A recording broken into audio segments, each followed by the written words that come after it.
In this guide, I'm going to show you guys how to delete your Reels history on Facebook. You can do this either using the Facebook app or facebook.com website.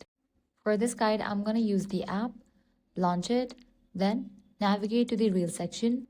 Now at the top right, you're going to find the profile icon. Click on that. Then select the option, your profile. Now here you're going to find this tab of saved, liked.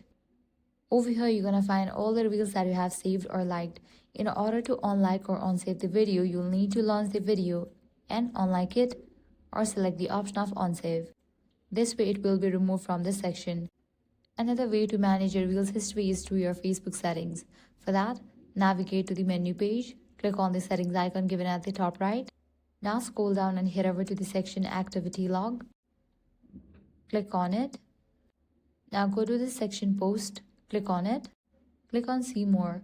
Here you're going to find the option Reels you have watched. Click on that.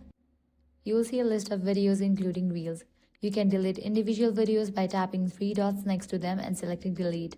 Or you can remove everything at once by tapping Clear Video Watch History at the top. That's how you can delete your Reels history on Facebook.